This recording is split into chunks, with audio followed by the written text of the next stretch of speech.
Hello, hello, hello, everybody, and welcome back to InfiniteRP, and welcome to Behind the Screen. Hope you're all doing well, Lita. It's wonderful to see you. Hope you're doing so good.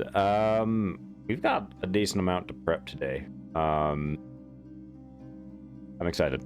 So, a little bit of a recap from last week. Party has been traveling. They decided to travel with the Kyrogen to the asylum, which is kind of the headquarters for these Kyrogen, for these plague doctors that roam around the Old Croak Market, because the place they want to rest is along the way. It's like I think it's like 5 days or something out from where they're at. Is Mike still cutting out? It shouldn't now, unless I didn't save the filters. It should be good. I don't know why it wouldn't be. That's so strange. Let me know if it keeps up, because I felt like I got it figured out.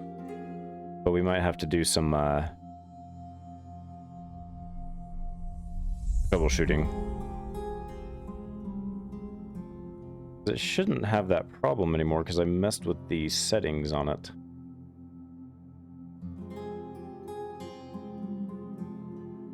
So weird. So weird.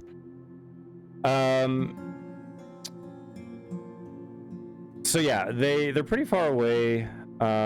So they essentially need to get they're here. This is where the asylum is. They need to travel 4 days to get to the Sentinel Sanctuary, which is what they're trying to find. So I'm interested to see if they decide to continue to do that or not, because they're essentially getting a long rest now. So we have some things to plan, some things to consider. They do get their long rest, which is good. We'll go into, how nice their long rest is, maybe to give them a reason to go this direction and whatnot. So that's kind of what the plan is for today. Let me get my notes up. Yeah, I don't know why my mic would still be causing so many issues. I do not know what's going on. I thought I had it figured out. So let's kind of go forward. So let's do our to-do list. First would be to go over long rest rules, which includes we need to come up with some rumors, things to do, stuff like that. The next is Sigismund's stuff, which are stats, just in case the party decide to kick his ass. I don't know why they would, but you never know. Stats, story, we've got most of this completed, luckily, so that's always nice.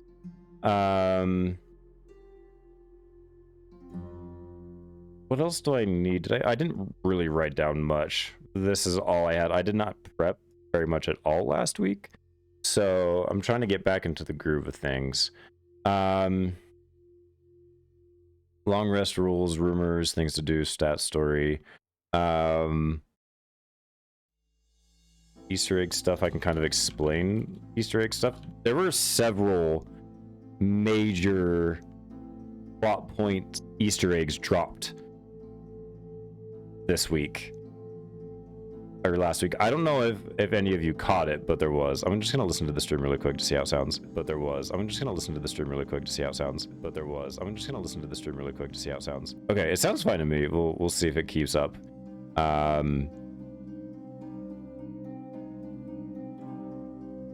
I think it's probably just because I talk too quiet and I just need to change the filters on it even more. Maybe I'll do that just in case. It's going to catch a lot more of the ambient sound around me. But you know what? I think we kind of got it. Not this one. That's not what I wanted, actually. I don't want us to do that one. The filter I wanted... I'm pretty sure it's the noise gate. I'm pretty sure it's the noise gate that's causing the issue.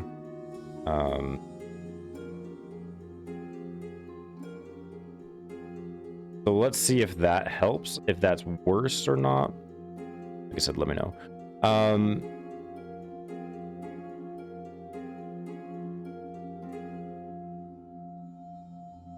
It's been okay, but literally the first sentence that you started stream with cut out multiple times. Oh, okay.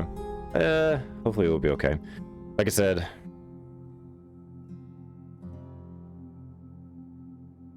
I spelled asylum wrong.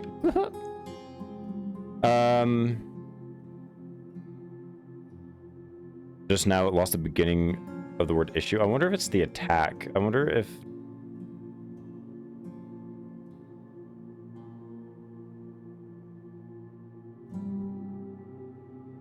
I wonder if we increase these things.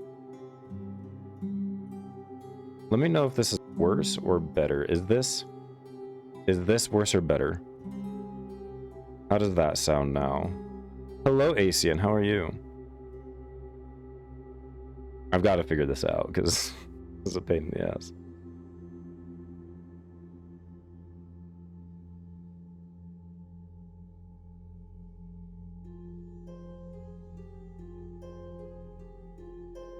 Only feedback. That's perfectly fine. Feedback is what I need. I have an idea of what's going on. It's just a matter of how it sounds to you guys, because I can listen back to it and whatnot and monitor it, but no change, but it's real intermittent. Okay. Interesting. Just keep me updated. Thank you. Okay, so Easter egg. I want to create like a asylum story.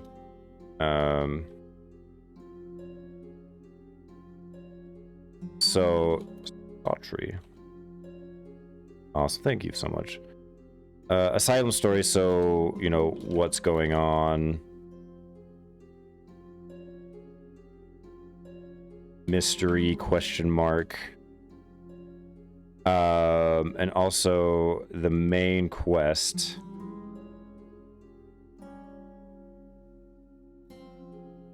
Which is Sigismund will give them a quest.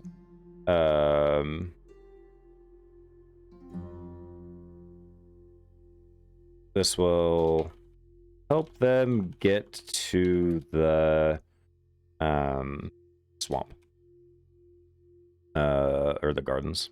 I should name it appropriately. And then if we have time, go over create NPCs.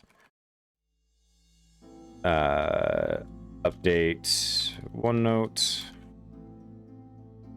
List of random names. Things like that. So, okay. So let's go over the long rest rules really quick. Bring this over here. Which I actually have it already open. So here's the thing we need to decide. So there are the lifestyle qualities.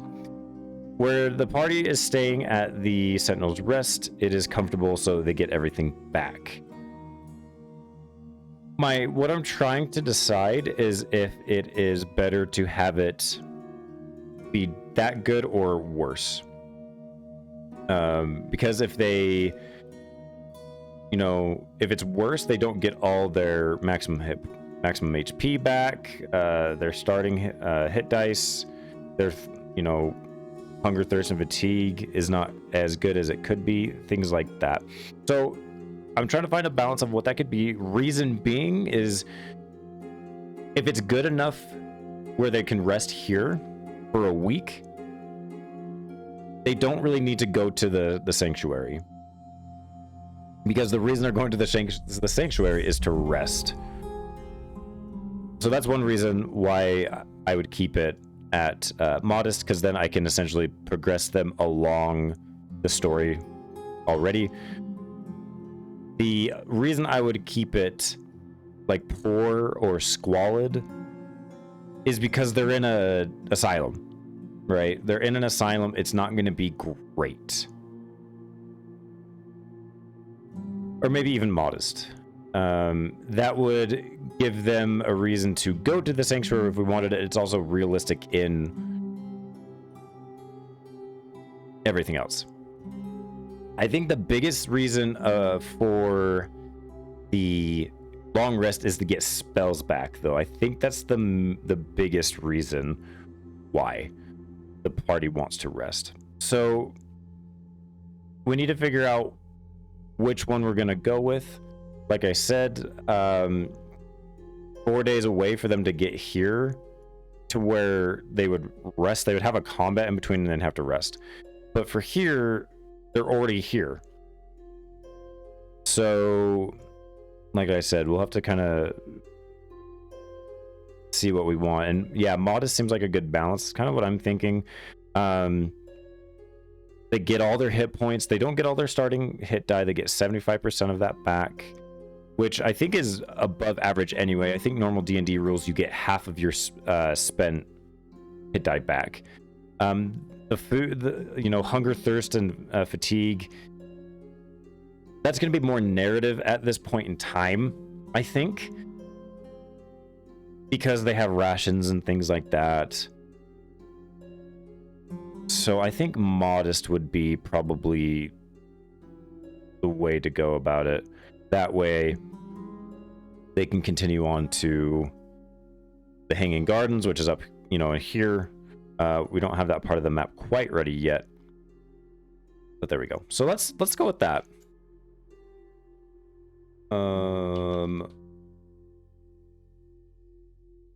Borak, Build Croak Asylum, and Long Rest. How's the audio so far? Does it seem better? I spell asylum wrong every time. I don't know why.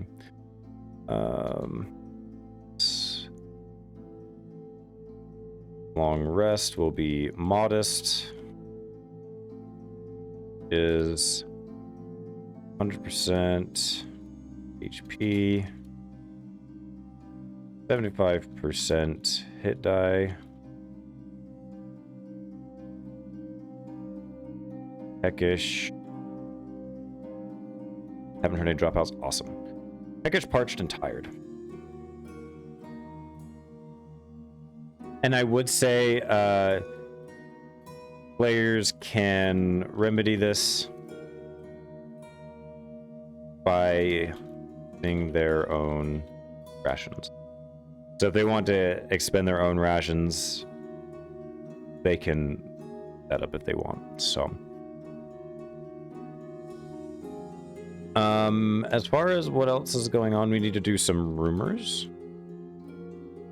So what we can do, so during a long rest,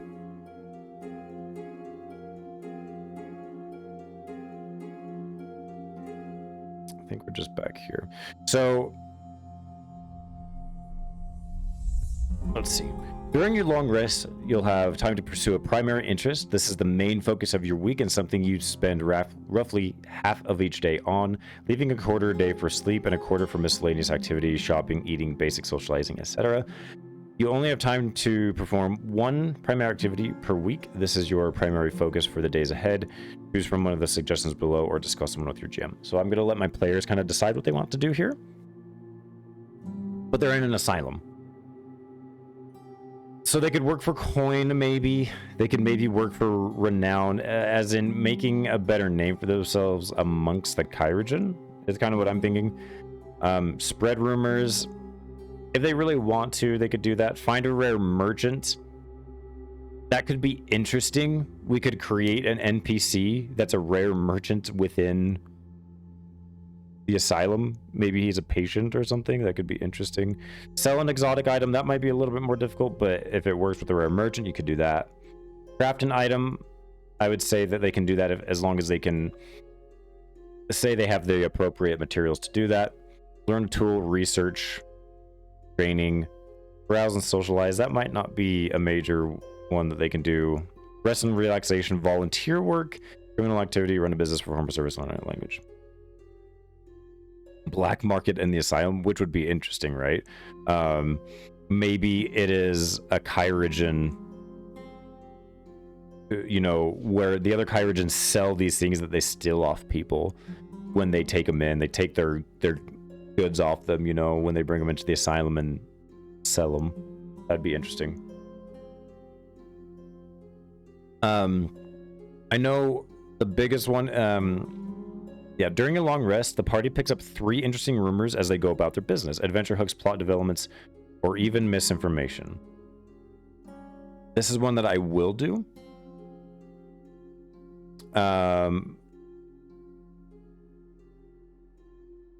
So as they're resting doing things, I'll give it to each player, which is nice because Ray is actually gone this next week, so we only have 3 players. So I can give each one of them a rumor, and I can PM them the rumor or tell them the rumor, and we'll see what happens there. A secondary activity is something that takes only a short amount of time, from a few hours to a whole day. During a week of long rest, you have enough spare time to do 2 secondary activities. Choose them from the suggestions below, or discuss one with your GM. So meet someone. We could do that easily. Investigate a rumor. Update financial commitments. Won't be that important. And then trade gear. Again, if they decide they want to sell something, they can find the black market and go with it that way. So let's work on that. So I have one rumor already. It's not about the asylum itself. The first rumor I'm thinking is Pyrogens have spread tales of a demon that resides within the market. Resides somewhere deep in the market.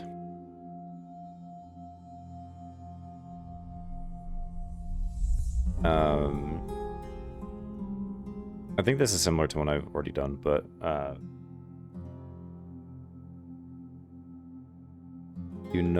it's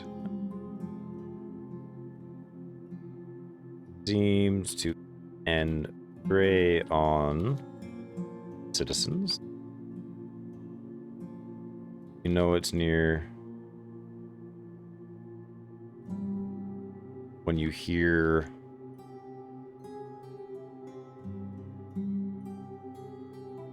eerie, high-pitched squeal of a hog, which has been, I've put that rumor already in, so that might be something they can chase. Who know what kind of things patients had, or yes, corrupt Kyrogen, maybe a traveling salesman that stops by the asylum to see what they might need and trades gossip rumors right on the road. That's true. I could actually bring in the Midnight Peddler. I could bring in the Midnight Peddler, actually, which is a creature.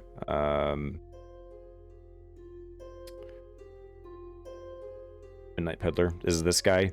So essentially, the Midnight Peddler wanders the streets of Vedranis, where he is most often encountered on fog-shrouded nights. He's first detected by the audible squeak of the cart that he pushes and the small bell that is fastened to the cart. The Midnight Peddler moves with a slow gait as he pushes his noisy wooden cart. The contents of the cart vary each time he visits the material plane, and anyone looking into the cart sees nothing but junk. With a few moments of searching beneath the junk, however, the Midnight Peddler can find any item on the adventuring gear, tools, trade goods, and trinkets list with a value of 50 GP or less. No one else will ever find anything but junk. He sometimes charges standard prices for his items, and sometimes refuses to sell for any price, but will accept a favor. Even more valuable than the items in his cart is the knowledge in the Midnight Peddler's head. He will answer one question for someone who buys an item from his cart, and the answer is invariably correct. The answer is likely to be cryptic, and the Midnight Peddler doesn't advertise this ability at all. It's up to the customers to ask questions. The Midnight Peddler shuns combat. If forced into battle, his chief concern will be simply plane shifting away.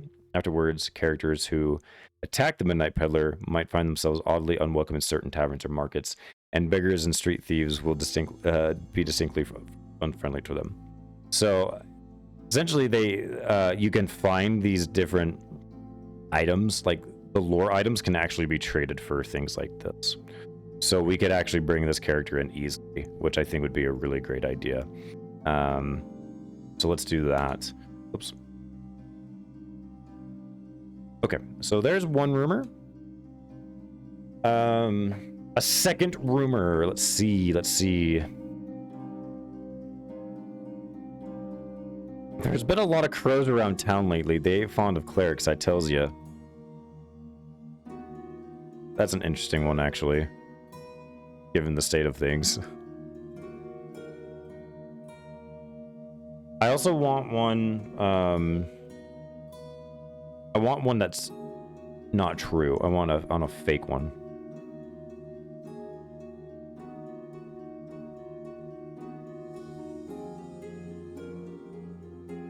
We could do a plot development easily.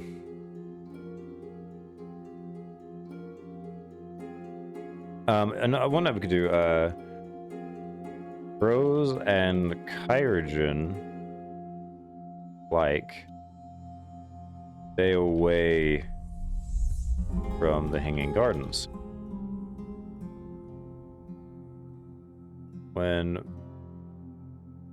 asked in greater detail, I guess I can't stay away from the Kyrogen, or from the Hanging Gardens. They did say that they were low on, what we could do. I've been staying away from the Hanging Garden. When asked in greater detail, they only say that it is incredibly dangerous. Many have gone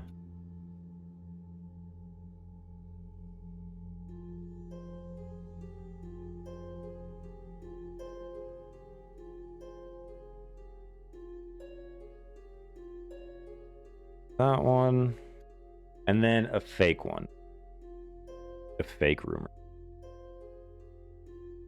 They learned about Mythistra already, which is super surprising.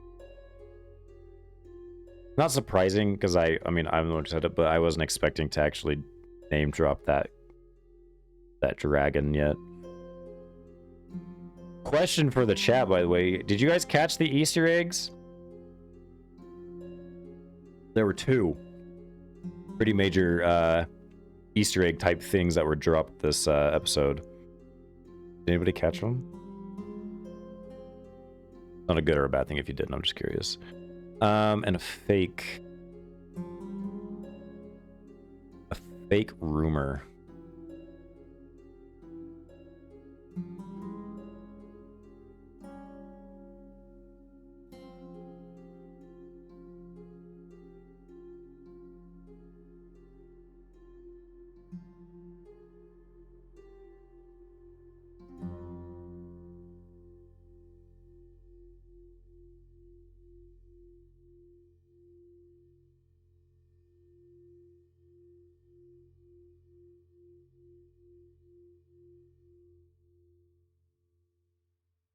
I was there for part of it, trying to remember in my jello brain. So one of them was towards the middle. It was about the book that Botter purchased, and the other one was the very last little scene in the session.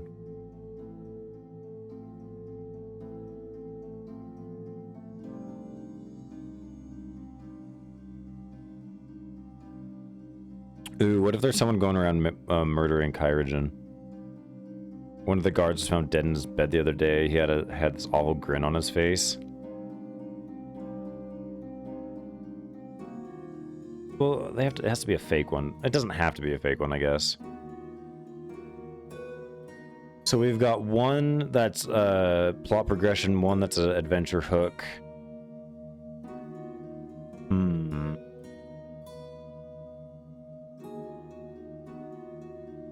Maybe I can come up with another one in a little bit. Oh yeah, the book. I looked over to my copy on my shelf.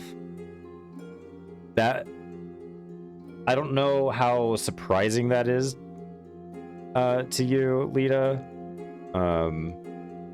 But it's very, even just that being there is very telling of certain things. So is the last scene.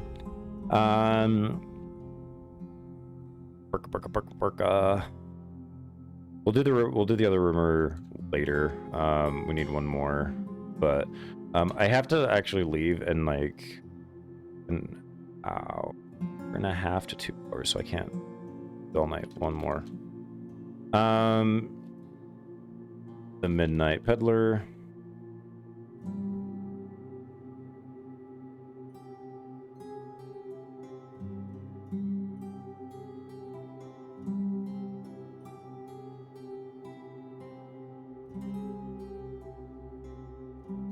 Parties.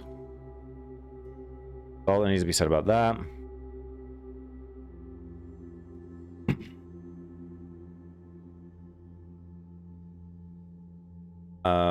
I think we're good with that one. I think that one's fine for now.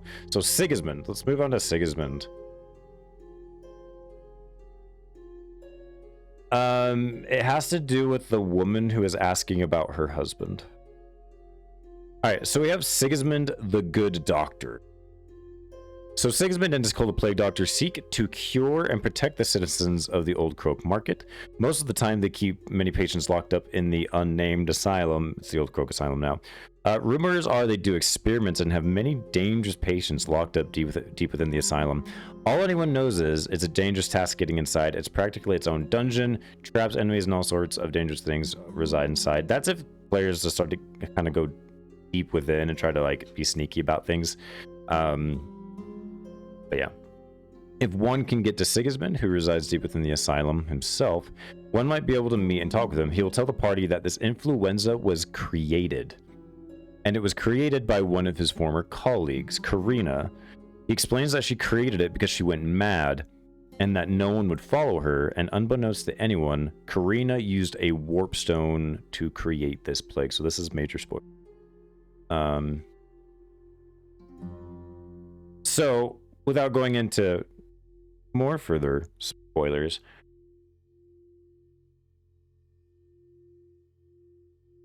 Sigismund will task the party to fetch this warp stone from Karina's laboratory. He killed Karina. He will tell them he cut her in half, and killed her to essentially because he'll say because she was dangerous. She was too dangerous to be kept alive, but she kept the secret of this stone that she used to create this plague a secret. Sigismund believes that this stone will help cure the plague fully. The thing is he's not telling the full truth. He is keeping things to himself, which I will also keep from you guys because it is, it's a little spoilery. But he's holding back a lot, and so he's gonna essentially his thought process is, well, this party has shown that they are resourceful and dangerous.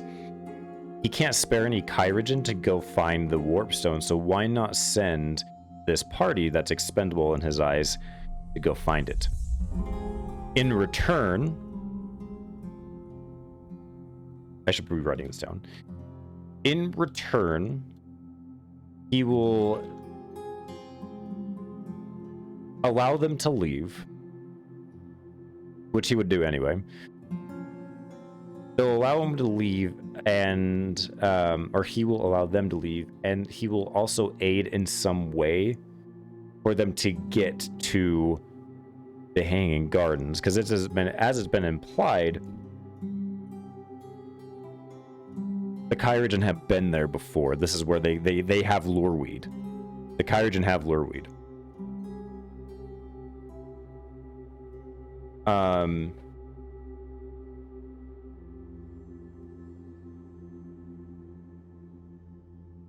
would say that the loreweed resides. There is loreweed in the asylum. Hi, buddy.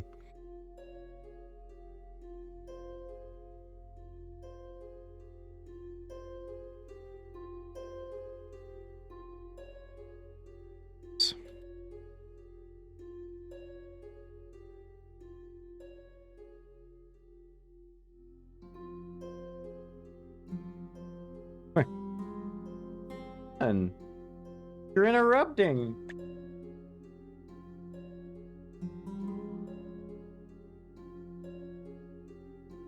Okay. Okay. There is loreweed in the asylum.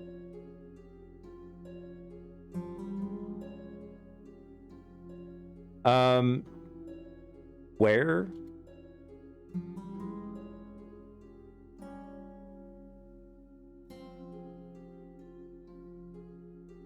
I don't want it to be in some basic like storage cabinet or something. It'd be it has to be somewhere, you know, tough to get to.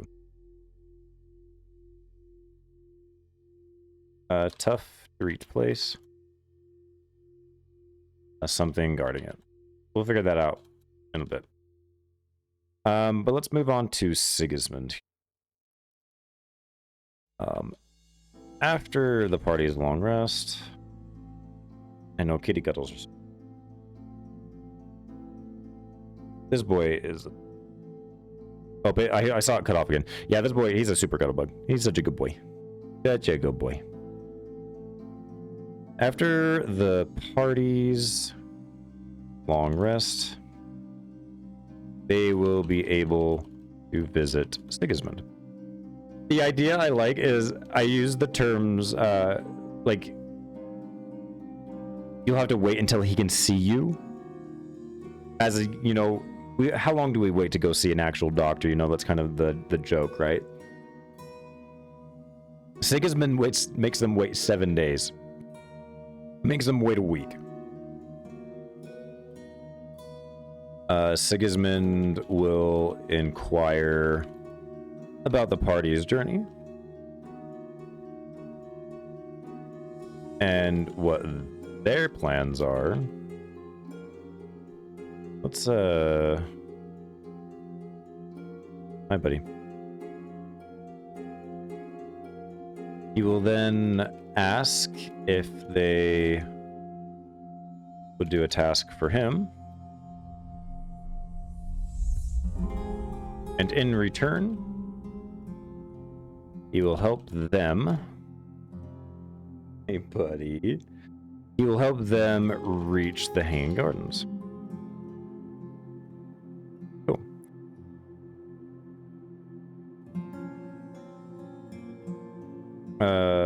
Let's do like a little Sigismund is a cleric. I don't know if I have any stats for him.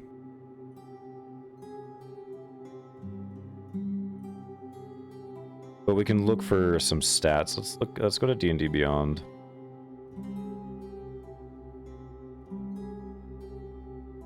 Because I also need to do Raise Long Rest. I'm just gonna do that right now. I wonder if there's like a monster, like a cleric. He's a busy man, also probably making sure that they don't actually have any symptoms other than their weird shit that Vaughter let the Kyrians know on the road. Observation. Yeah, exactly. He'll have people come in, take a watch. You know, the Kyrians will come in and do all the, you know, check their temperature, make sure they're not doing anything bad. Or if they start sneaking around and they start getting aggressive towards the Kyrian, they're going to take that as that they're sick. So... let's see. Go to monsters. Let's just search for cleric, because he has a cleric.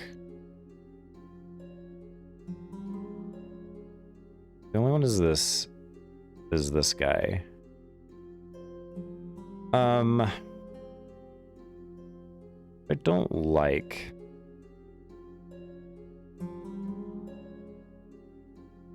Is there a priest? There are.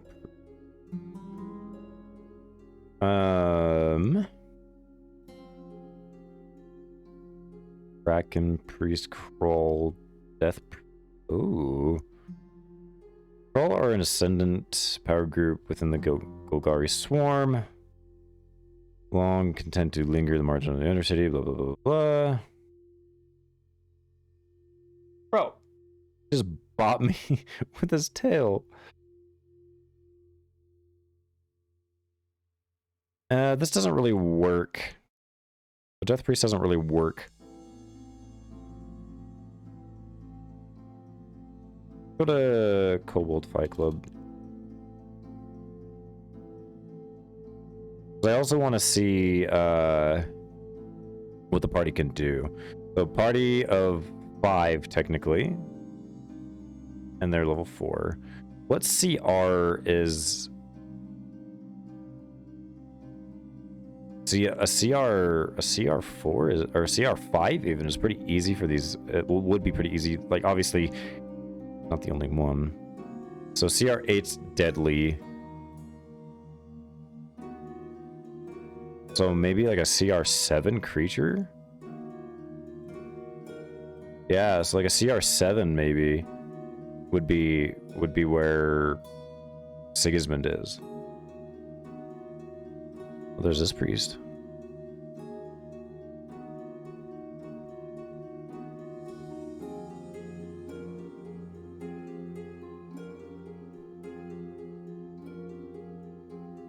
Damn.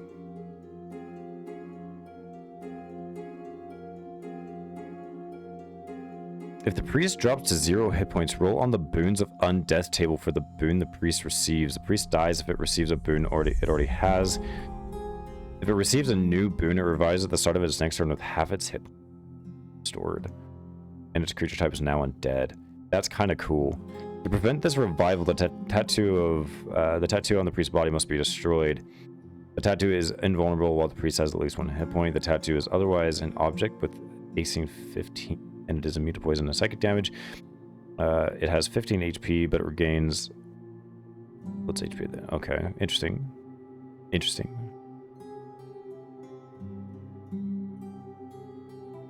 That might be something we can do.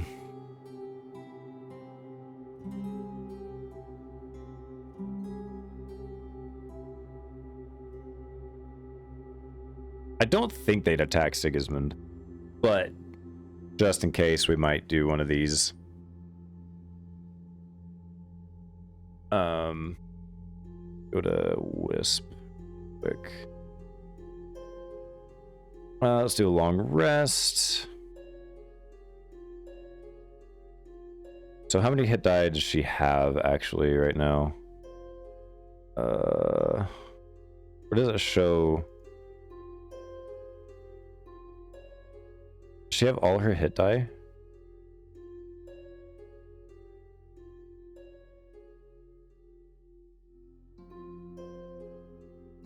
I'm assuming that's what that means. Or did she already do it? She might have already done her long rest, actually. She's at max. She doesn't have her temp HP anymore. Spells. Vision traits, inventory. Yeah, I think Ray's already taken care of that. Awesome. Always good to have a big NP statted out and know what they can do just in case, because of Chaos Gremlins. Yeah, and if my party has shown me anything, that they are definitely. So we'll just remember it's like a priest. Sigismund is a cleric of the Rook.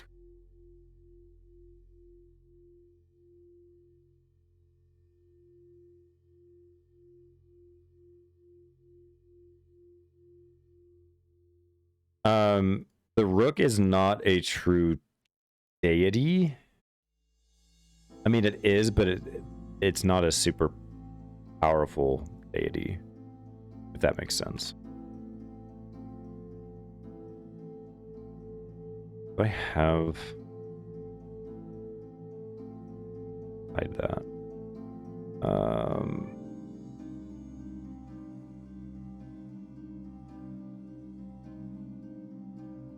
Oh, is it World? Vedranis. Great Old Ones, there we go. There's Keter Thin.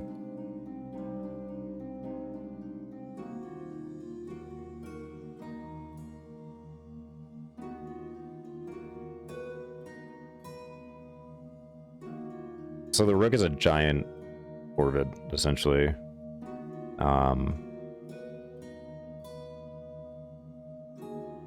That's where all the crows that come from that are around Vedranis are essentially offspring of the Rook.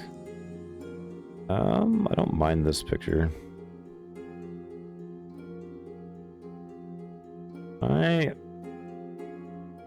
just want this picture.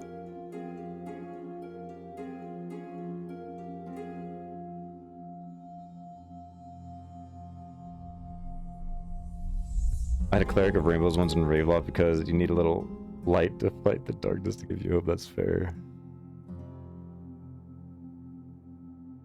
So they can meet the Rook if they really wanted to, so... Okay. Back here. Task is to have the party go to arena.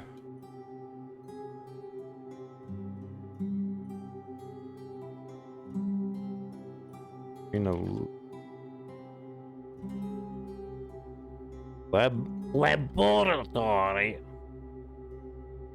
Lab. How do you spell it? Oh my god. Thank you, Dexter. And retrieve. Let me look at the stats of... They have a... Like he had a higher... He might have a higher charisma. We can change his stats. I feel like he'd be pretty good at deception. Yeah.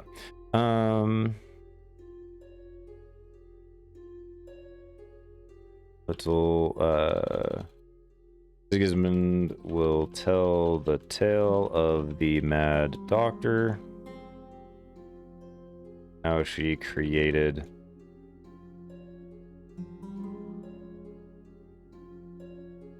will not feel his hand in the matter. There's a little spoiler for you.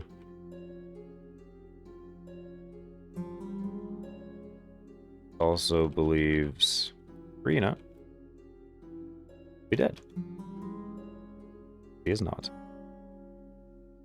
So I'm really excited about this if they decide to do this. And the reason is so essentially super spoilery, so just so you're aware, Sigismund killed Rena for her hand in creating this plague. He cut her in half and left, but he was never able to find her lab. I just lost my train of thought. He's never able to find her lab, and so he is gonna be sending the party and thinking, hey, it's an easy grab and go. The hardest part is finding the lab, but we think it's in this direction. And so the party can kind of maneuver. That'll allow them to venture forth. You know, he'll say it's to the northeast, so it's over in this area. So they'll have to search. So that'll be fun. The thing about Karina, though, is that she did die. She did die.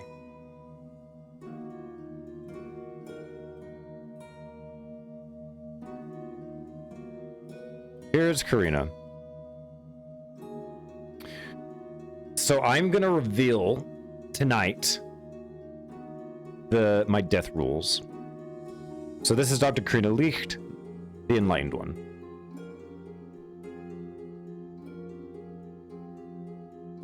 When you die in Vedranis, there is a chance you can come back. It is up to the person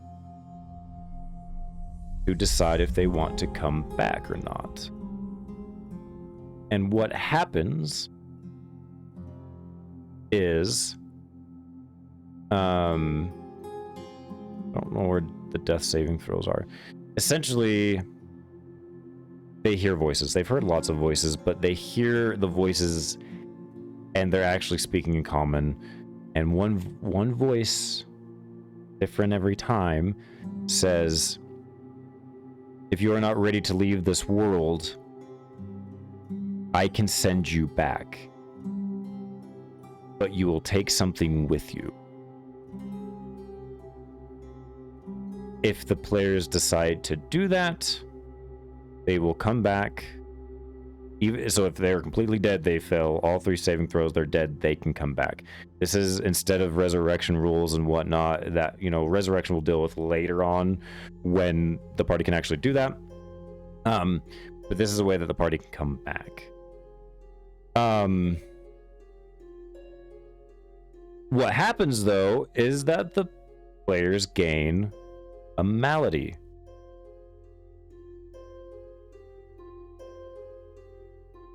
Hope is doing something. And it's not the same type of malady as the warp spawn. It's different. Being so loud.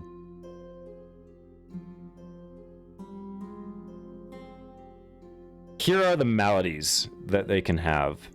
So, Eyes of the Beholder. Multiple sets of eyes appear on the character's body. It now has advantage on wisdom perception checks that rely on sight. Often the character has the impression that somebody else is looking through its extra eyes. I'm going to go check on my cat real quick.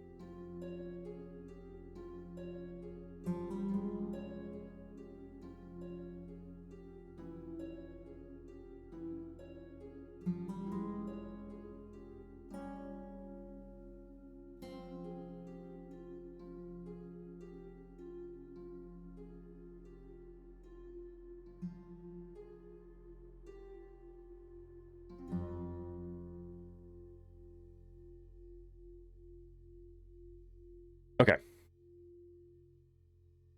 So like I said, they will get one of these. Some of them are pros, some of them are cons, some of them are pros and cons. It's randomly rolled and determined. These are maladies given by Great Old Ones. Yeah, no, he's fine. He's just getting into a cupboard and being loud. So, Karina herself was killed by Sigismund. She was cut in half.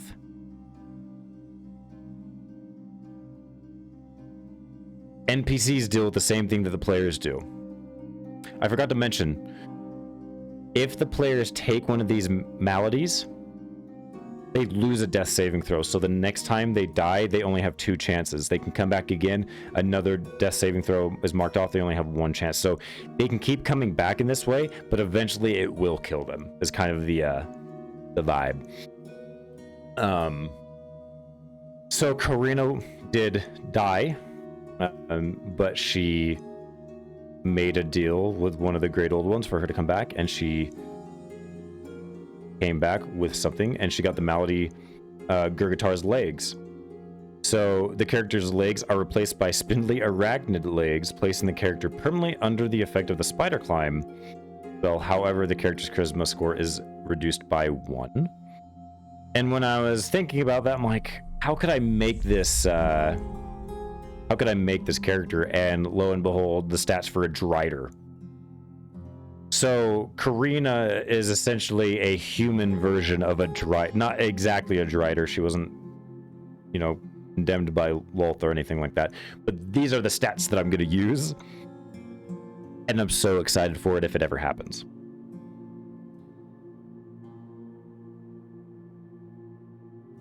So I think it's super cool. We've got this Plague Doctor lady, super badass. Bane Death, and now she's a Drider. So that's Dr. Karina. Yada yada yada. So Yeah, so that's that. So yeah, I think we're good with that for now, and so we'll see, you know, if the party decides to do that. My biggest, I wonder if they decide not to do that. If they decide not to do that, that's something I'll have to figure out and just kind of maybe let the story ride. If they decide to go, you know, if they do decide to go to, you know, this Sentinel Sanctuary, which they can, they'll have another combat encounter, the one that we've already prepped, which is this one. We prepped this a couple weeks ago, and they'll deal with that, but we'll see. Yeah, I'm so excited. It's gonna be super cool. So Easter egg, I already kind of talked about the Easter eggs. You have to go back and watch it, see if you catch it. It seems super obvious to me, but that's because I know it. Anyway. So the asylum story, what's going on mystery. What's going on? We're also done with the main quest. The only other thing that we can do is maybe prep some more, prep the lab a little bit more, but I don't know if the players would get there or not. We can look at that really quick, actually. So that's 4 days away as well. I mean, it's pretty much 6 for them to get to either one. This is at the edge of the market.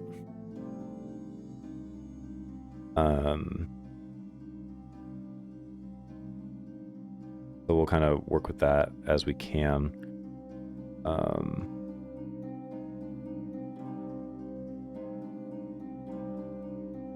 I might have to message.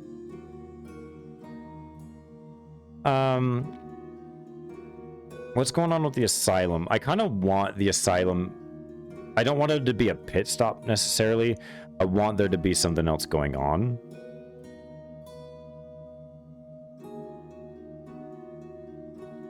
And so I'm trying to think. Because I don't, the Kyrogen themselves don't really, I never thought of them to have this ulterior motive. They literally just want to help people. They don't do it in the best way, but they, you know, they still have the citizens' best interest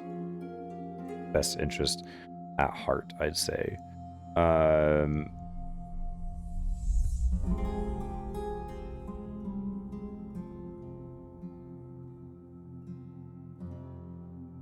trying to think of maybe one of these rumors we can use.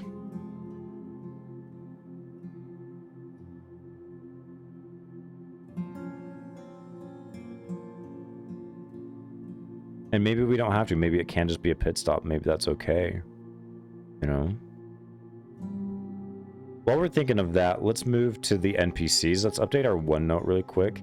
So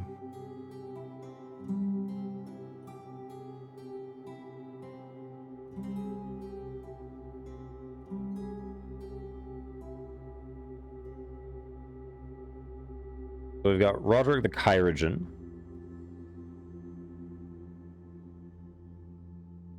I need to look up how to spell this.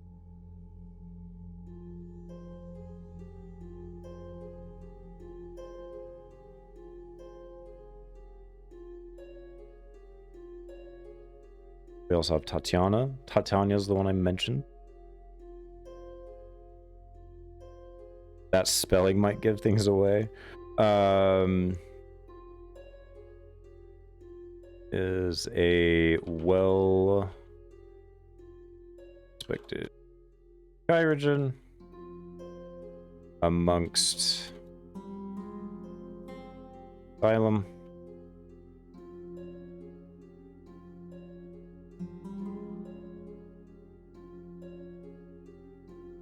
Is an elf with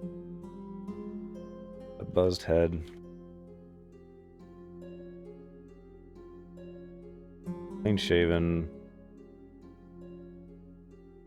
I don't need to go. I don't know how much more detail. I just need to update my OneNote a little bit. Maybe it could be something about the patients, folks going missing or being drastically altered from day to day mentally. Doesn't have to be something the Kyrogen are doing. Yeah, that's true. That is true.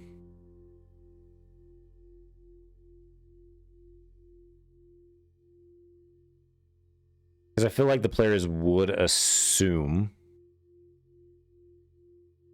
that it is the Kyrogen.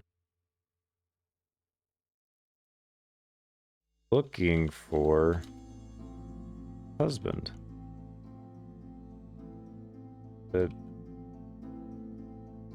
would be beautiful if were not for her ratted,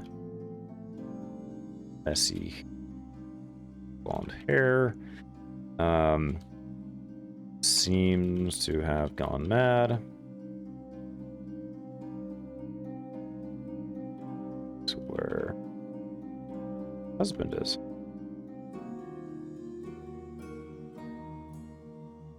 Flip it on its head if you can. Yeah. I could also introduce a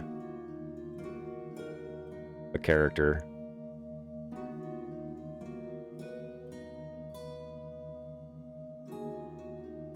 Let's look through the monster manual, maybe. So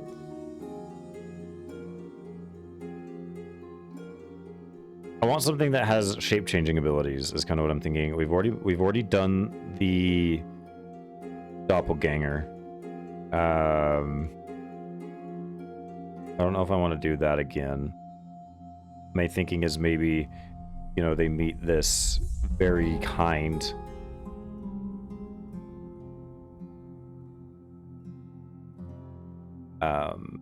maybe something's going on with that.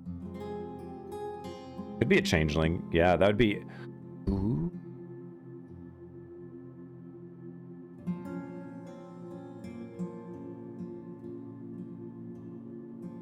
Could do that.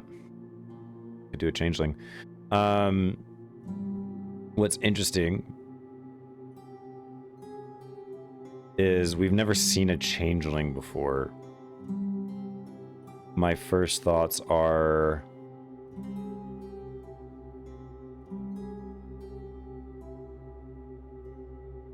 maybe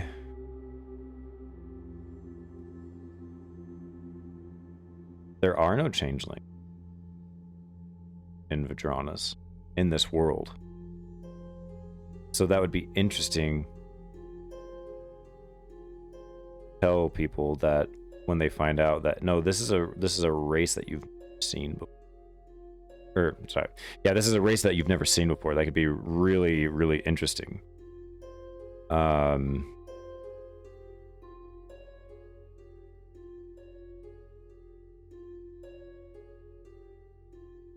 What could be a story behind what this changeling is doing? My first thought is multiple personality disorder.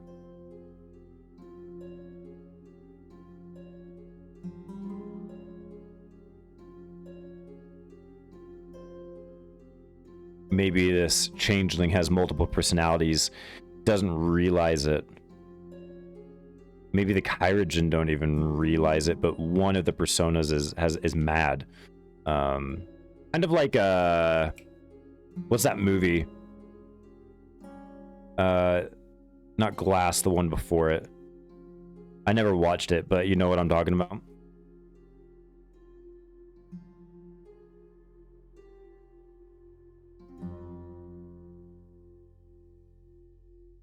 I like this. I like this idea.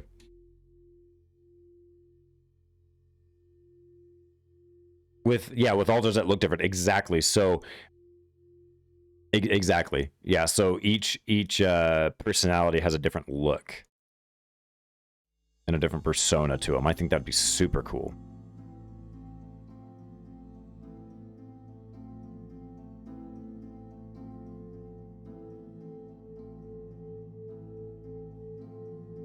but maybe there's one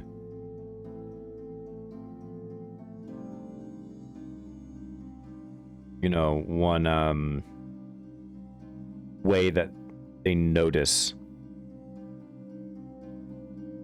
Maybe they have a pendant or something that they wear, or there's like a scar or something that they can't hide.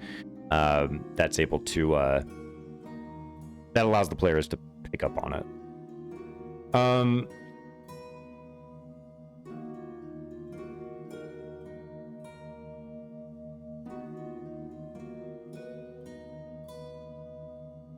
Brought to the mind of the movie Identity, but slightly off. I don't know if I've even seen that one. I kind of want to... Let's... Name generator.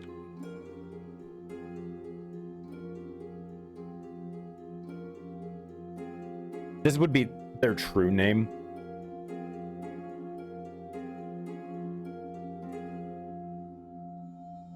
I like the name Wit. Interesting. Let's do this. Page below. Changeling from where changelings are from.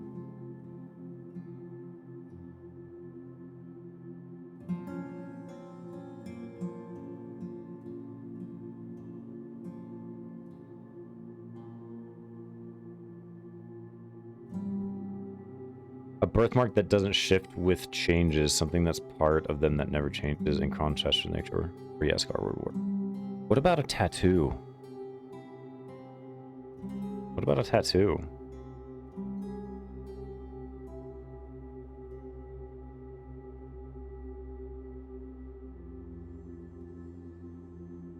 What about a tattoo?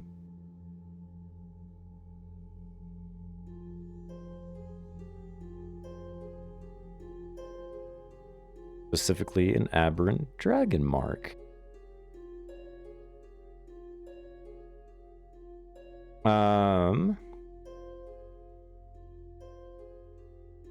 They have a special look to them, don't they?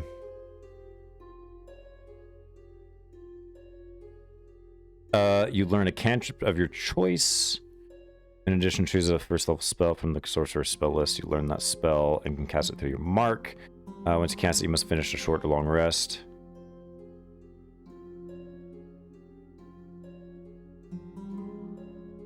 The thing is, the thing that this should be for the players is changelings are not in the world of Vedranis, right? Changelings, you'll never find another changeling in the world of Vedranis. They do not exist. Changelings come from Eberron. Yeah, changelings come from Eberron. So, having a changeling with an aberrant dragon mark implies X, which might help you determine about the other Easter eggs that I dropped last week.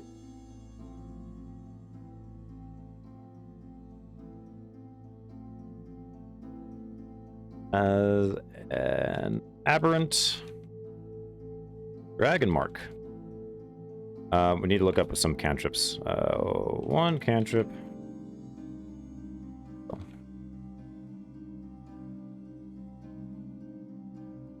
Yeah. Remember, nobody knows where Vedranis went. Where it had gone for 1,000 years. Or for 100 years. Everybody's, the rumor is, well, where didn't it go?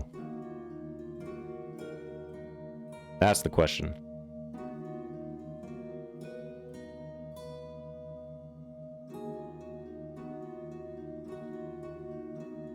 Very distilled Jello.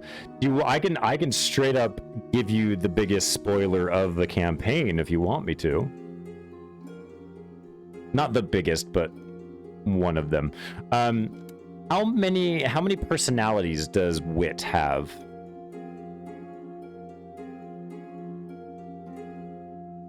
I don't want there to be too many. Because I don't want it to be too crazy, but I'm thinking maybe 3?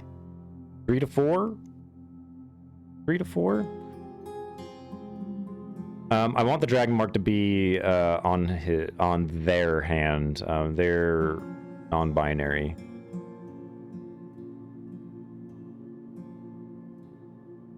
As I think makes perfect sense for a changeling.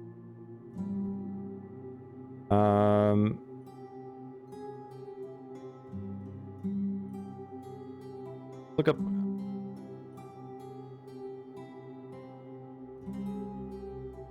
Not yet. Fair.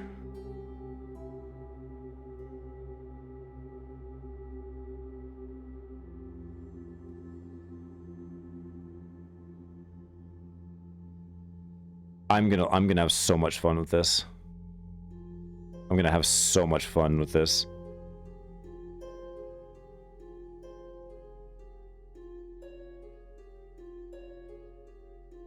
So there's Wit, who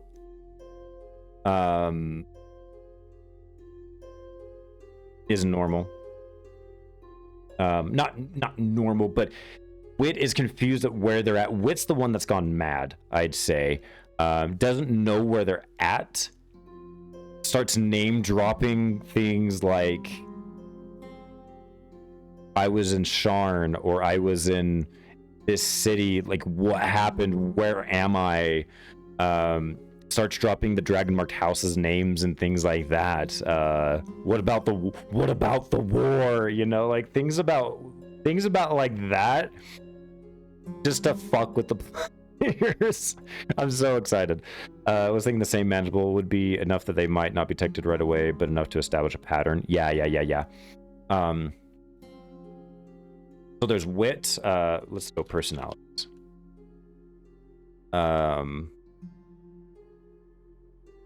Wit. 2, 3. Wits has lost their wit. Wit has lost their wits. Amazing. Exactly. So there's Wit. I'm thinking 4. That way, whenever they show up, or whenever the party might encounter them,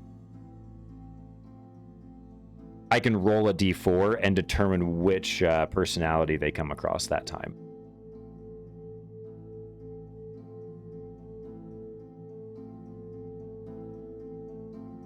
Let's see what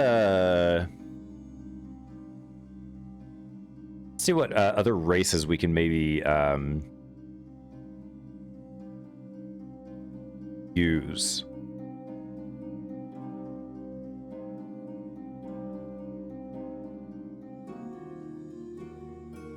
So it would have to be a race that they've encountered before. So a Ravnica race probably wouldn't work.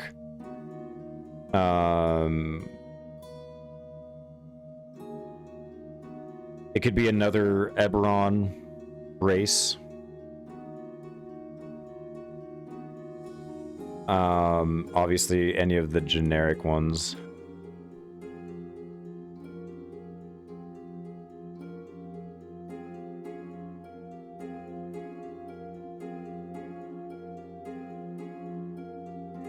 I want to start using some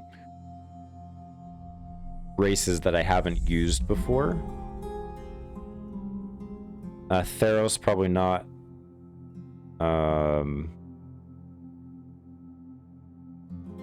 We've used a Dragonborn, we've used Tieflings. Used the Ganassi, but Ganassi are, you know, unique. We've used Furbolg.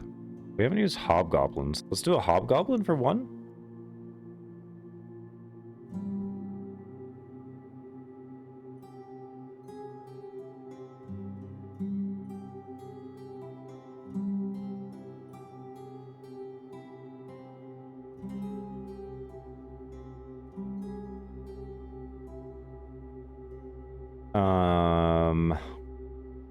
I want to get a turtle somewhere somehow.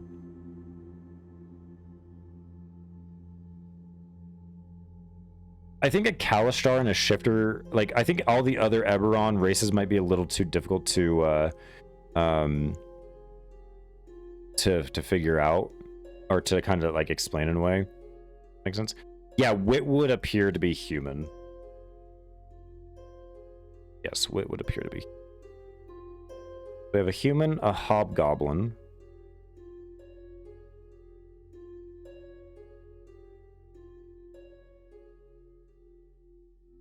Be interesting if through Gith in there.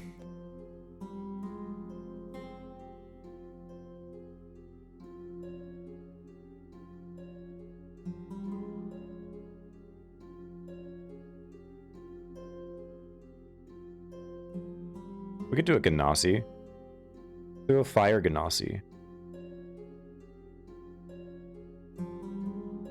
And then maybe, you know, an elf. Something like that.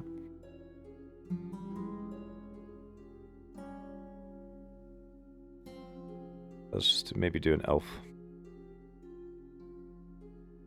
Okay. Let's update.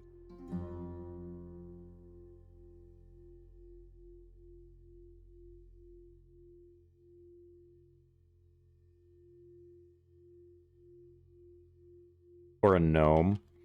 Can changelings change their height?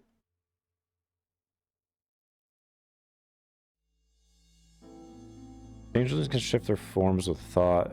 Many changes.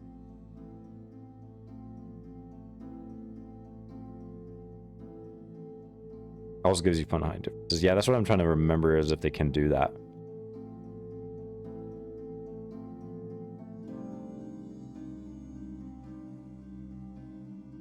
Oh yeah.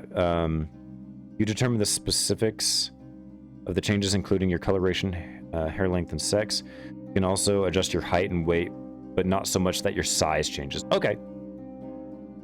Yeah, we could do a gnome. I'm totally down for a gnome. We haven't messed with we haven't had gnomes around that often, have we?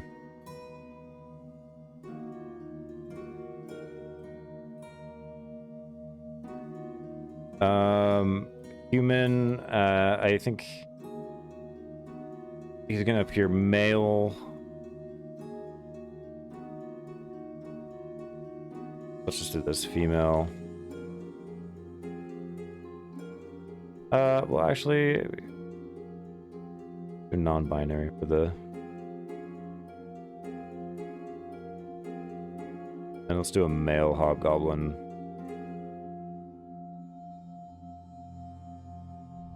Male. This is what, as they appear, I would say. Gnome.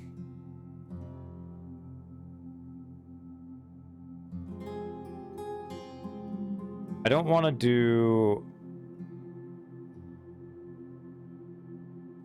I don't want to do a transgender gnome because I already have one.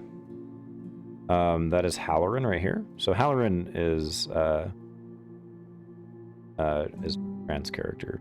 They haven't met her yet, but Alder did.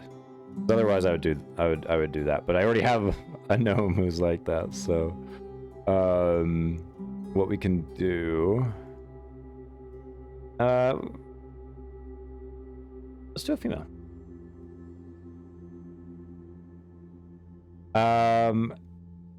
So what happened? What's the story behind Wit? Let's get a map of Crever.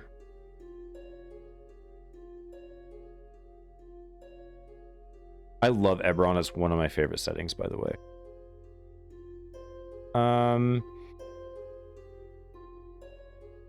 What I want to say is Vedranis maybe appeared in Zelargo, which is where Sharn is. I need a bigger map.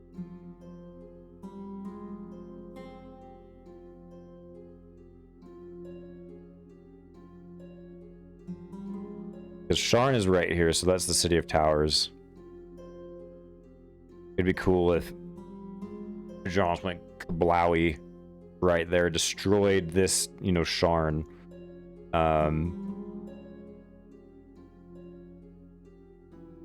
Also, that's going to be a very familiar name to people who are familiar with Eberron. No, sorry, Sharn's in Breland.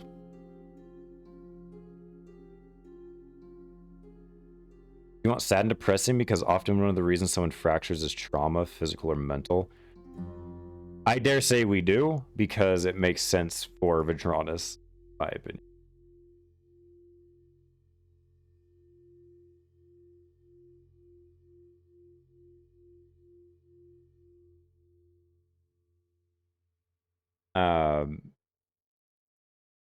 Yeah, that would definitely make sense. So, Wit is from Sharn, working as a thief for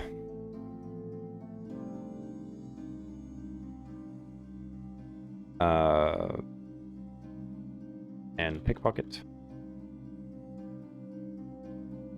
One day, they went to Throat. There,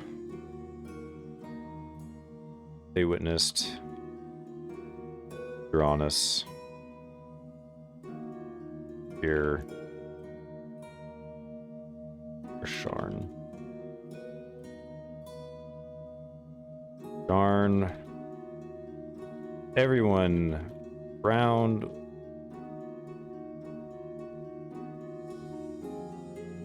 Wit found his way into the city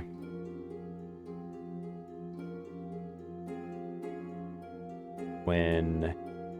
Yo, Wit, what's up, man? Good to see you. Wit found his way into the city when it disappeared.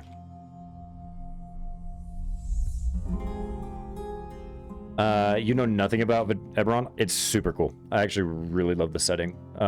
Essentially, there is this great war, the last war. It's essentially a fight for the throne. Here in the Mournland, there used to be the king. And I can't remember if like the king dies or something. And so all of these nations essentially start fighting for the throne.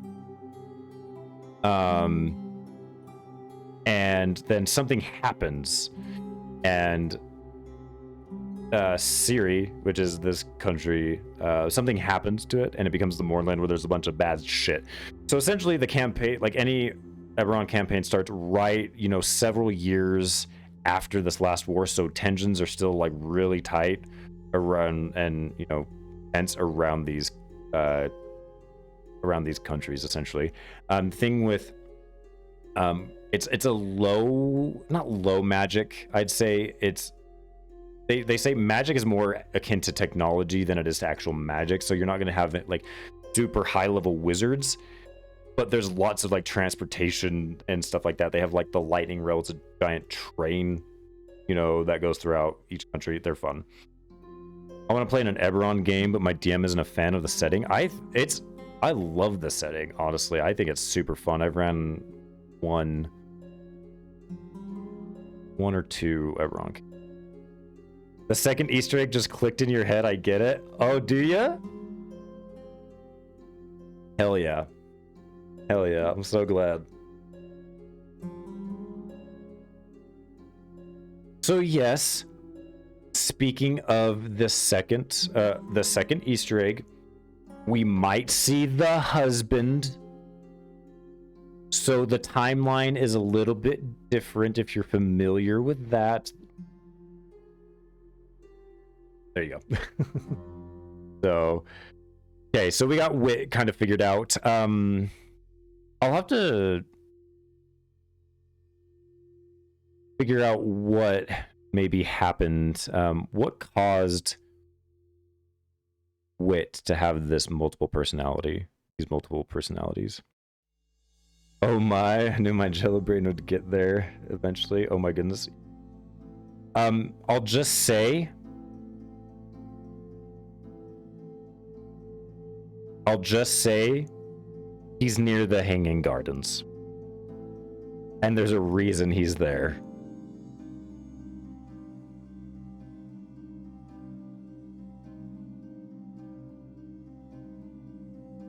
So that'll be interesting. I wish I knew more people who are willing to DM stuff. I just dropped out of my Monday game, so down to 1 game a week. That's what I'm doing, is 1 game a week right now. I'm one of the like I'm a borderline forever GM.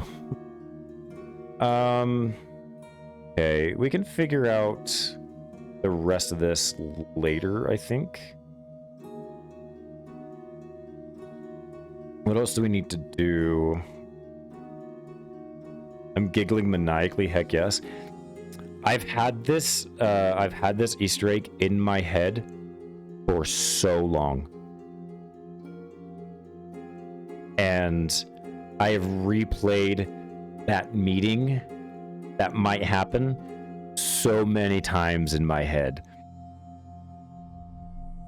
And I can't wait to drop it on the players, because I know 3 of them are going to be like, what the fuck?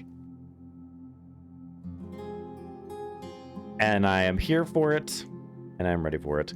I enjoy 2 games a week on average. If I were playing, I could probably do it. If I'm GMing, I don't like GMing multiple games because my mind just... all my creative energies is essentially split into 2, and it makes it difficult, and I think the quality of those games goes down. But I usually try... I usually don't mind GMing one and then playing in one, or playing in multiple, but that doesn't tend to happen that much, so... What's going on, Mystery? You kind of figured that out. Let's come up with just some quick personality stuff for Wit. We got the peddler and all that stuff. I think we're pretty up to par with where we should probably be.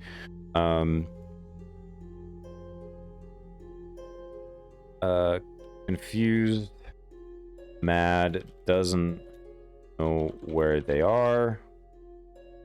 Name drops Eberron and things like that. Doesn't understand why they're in an asylum. I'm hoping to run some one-shots for friends in maybe August with Wild and my D&E friends. If you'd like me to keep you, if you'd like me to keep you in mind, I would totally be down. I'd totally be down to play. They'll lose their collective shit. Yeah, I'm excited. So excited. So what's... yeah, let's... so that personality... so Wit has lost their wits. They're mad. They've gone mad. They're confused. Don't know where they are. The Hobgoblin.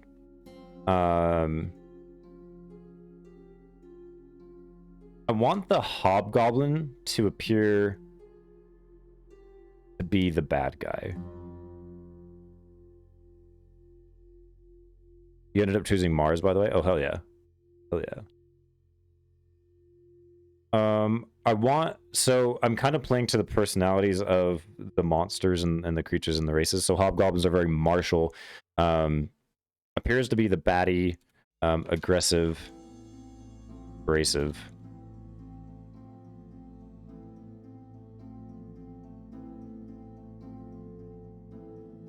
I think that'll work.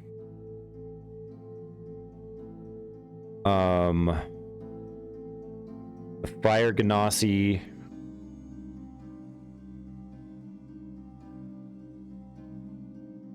I'm not sure about the Fire Ganassi. I want the gnome to be the culprit. The culprit. Kind, understanding,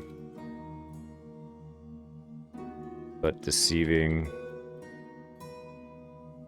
And maniacal? Maniacal? Maniacal? I don't know how to spell that word.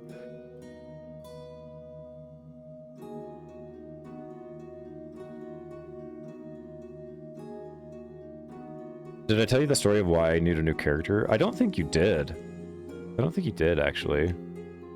You might have said something in chat, but I might not have been there to read it.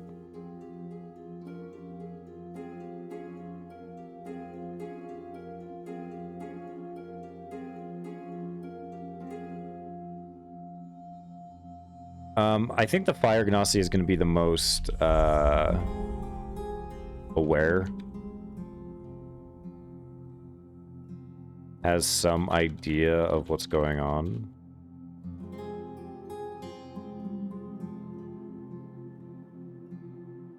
No one ever suspects the cute little gnome. Exactly. I think the Fire Ganassi is aware of what's going on. Suspects the gnome of getting up to no good. What I want also, the gnome is gonna point to the hobgoblin as being the culprit, which we need to figure out what they're doing. What are they as the culprit of? You know,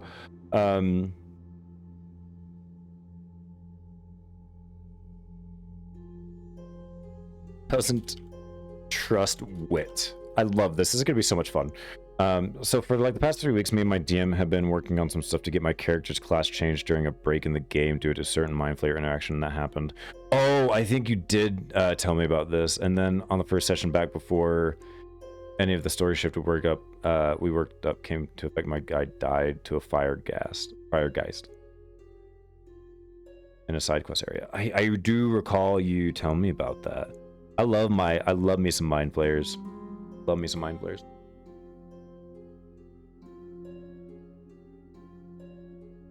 Okay, so Wit has no idea what the fuck is going on. The hobgoblin appears to be the bad guy because they're aggressive and abrasive. They also don't trust Wit, which makes sense. The Fire Ganassi is the most aware, has some idea of what's going on, but isn't sure. Something doesn't add up.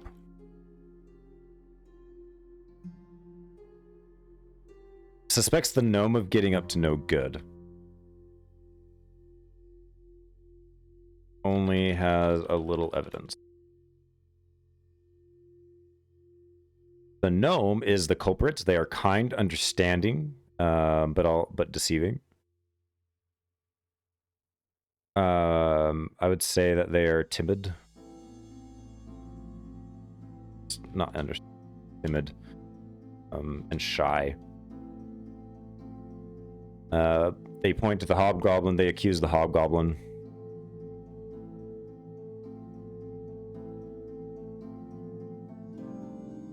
Accuse the hobgoblin as being the culprit. There we go.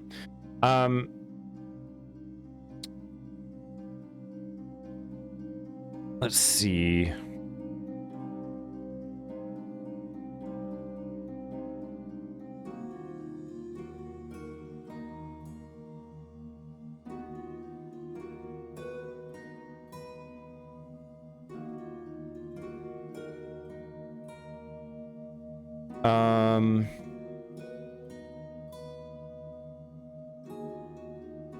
Trying to think of what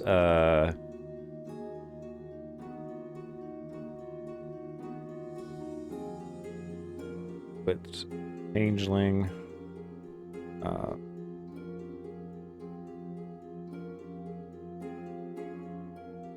as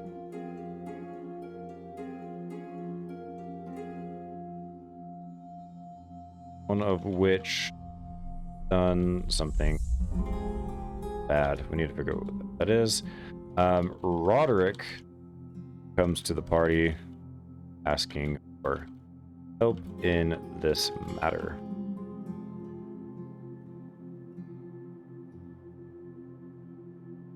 Maybe Wit goes to Roderick. Wit went to Roderick for help.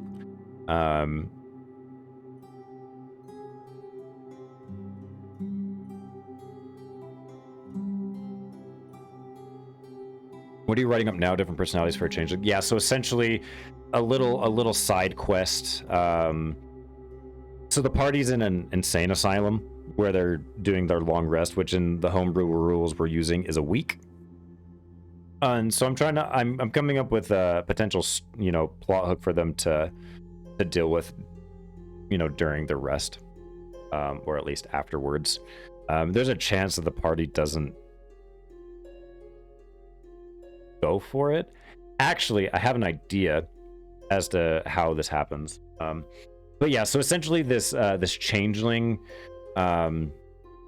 is in this insane asylum, where yeah, this, you know, something's happened to this changeling, so they have multiple personalities, in which they change their form based off of the personality as well. So I'm thinking of like a kind of like a whodunit, like a murder mystery whodunit type of thing, which would be interesting. So a week-long rest, Jesus, that makes dungeoning so much harder. Yeah, so this will be episode session 10. This is the first long rest of the campaign, so, and they can only long rest in certain places because the city's so dangerous. So it's a very, you know, difficult place to live, essentially. Done it.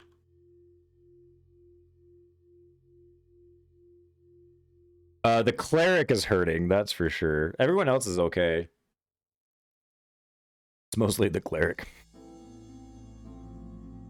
So I want it to be kind of like a whodunit. Maybe Wit thinks. Yeah, most classes were getting shit on a short rest, but yeah, I know the cleric has been struggling to.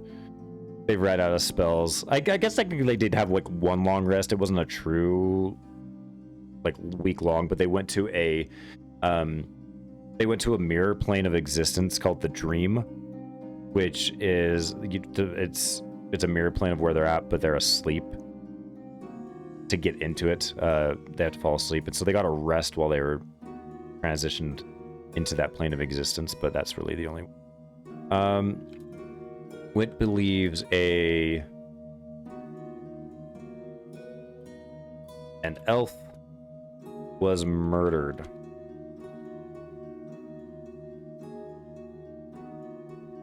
But there is no body.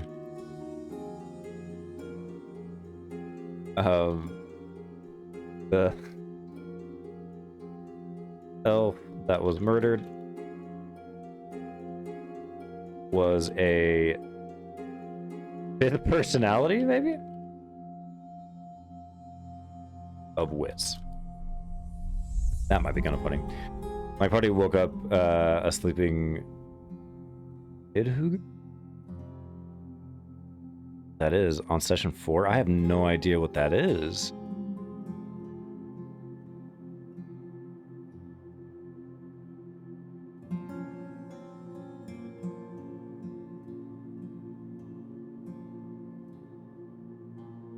Norse dragon who eats roots of world tree.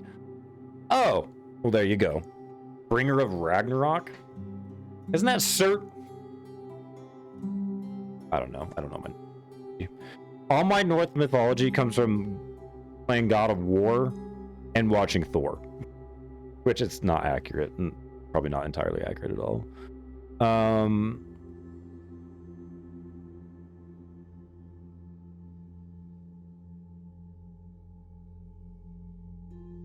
But one of his inspirations. Oh, okay, that makes sense.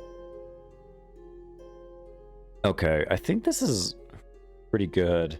We went over the long rest. We got our rumors and things to do. Got Sigismund taken care of. The Easter eggs have been done. The asylum story is now done. The whodunit.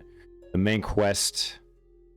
Oh, my thought was Roderick will ask the party to help. In return, he will allow them to see Sigismund. So that's my way of getting the party to potentially do this.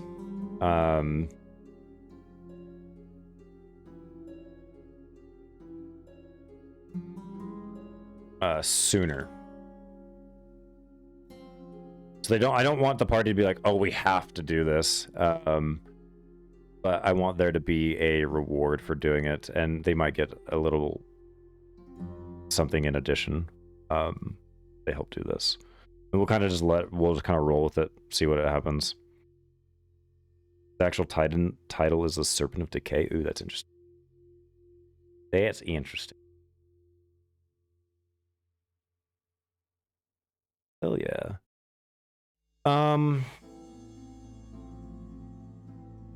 What else do we need to do? Create NPCs. We've created a couple. We've updated our OneNote.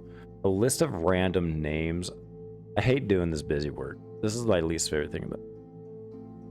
Least favorite thing, but it's okay. I just ended a Norse influence campaign, had a blue elf, which was interesting as heck. When you have basically anti-magic Templars in the world. Got to do our epilogue tomorrow, come to think of it. I love anti-magic, like, Templars, Crusaders, things like that. I created a group like that, a religion that are very much like Templars, called the Knights of Temperance. That were in a... I have this world that a lot of my campaigns are based off of and based in, and they're essentially Crusaders who go out, and they're also witch hunters essentially.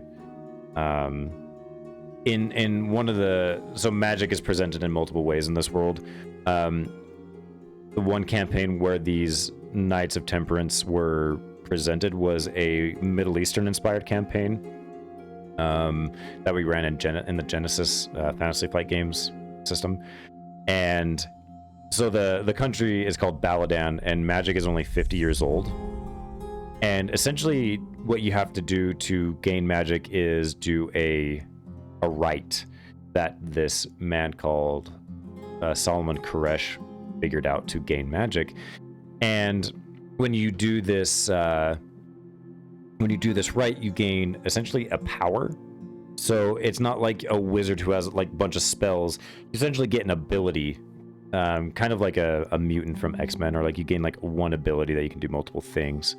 And these Knights of Temperance believe in essentially the tenet of man, which they think man is the only way, and any alterations to your being is heresy, blah, blah, blah, blah, blah. And so they go out and hunt these magic users. They wear like metal, and they've got runes. They wear like silver and whatnot, wear these runes.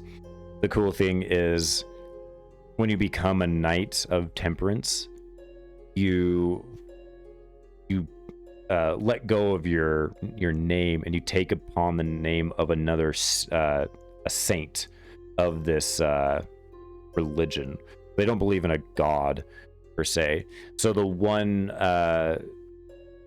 so essentially each group, so there's the Knights of Temperance are segmented into small groups, and the entirety of the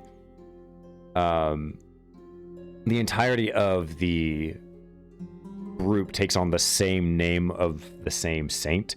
So in the campaign, they came across Saint Celestine, which is 6 different Knights of Temperance.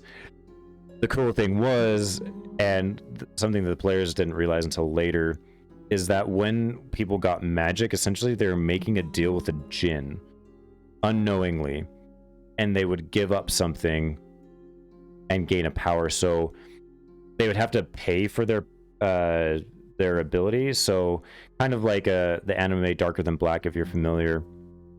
Every time you cast a spell, you'd have to pay for your magic. One of my players had to essentially dislocate his finger every time he used his magic. And so it's cool with the Knights of Temperance because they're wearing silver, which repels Jinn. They've got runes, which repels Jinn. They also don't take on their own name. So the Jinn don't have power, because the whole, names have meaning, names have power, things like that. It was a super cool setting. The world of my DM setting is kind of fucked. It's based on ancient history. So we have Proto-Norse, the ancient Romans, the Seven Knights, the Hittites. Egyptians, Greeks, all that stuff. It's only like only 2,000 years since the gods stopped walking the earth down. Oh, and every pantheon of gods exists in some form here. Oh. Darker Than Black, so much high school nostalgia with that one. Yeah, Consequences, I dig it. It was so much fun. It was so much fun. That was a cool campaign. And I'm actually making, I've been working on a tabletop RPG based on this world.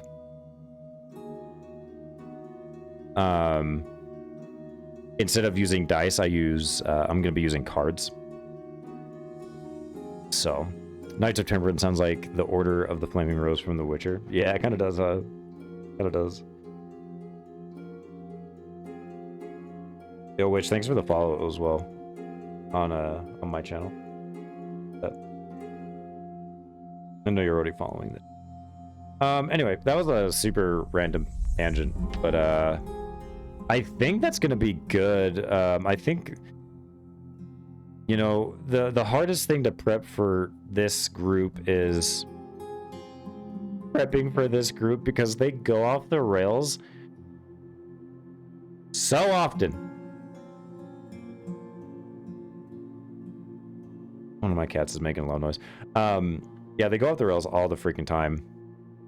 So I'm interested to see what happens. So, hell yeah. That'll probably do it for the night, guys. Thank you so much for hanging out and indulging me in this world building and this process. Thank you for all your ideas and just hanging out. If you're not familiar, I'm sure most of you are, if you want to see potentially this stuff in action, make sure to tune in on Saturday. Not Saturday, what am I thinking? On Thursday, 2 days from now at 8 p.m. Eastern for the Lost City of Vedranis. Appreciate you guys. We're not getting into the server tonight, by the way. CFX is down. Oh, shit, that sucks. That sucks. We'll have to, like, hop into voice chat or something and hang out. I need to run an errand, but I'll probably be back. But yeah, thank you guys for hanging out. Thank you for all your ideas and everything like that. And hopefully we will see you all on Thursday. I hope you guys have a good night and love each other, be safe, and have fun. See you guys.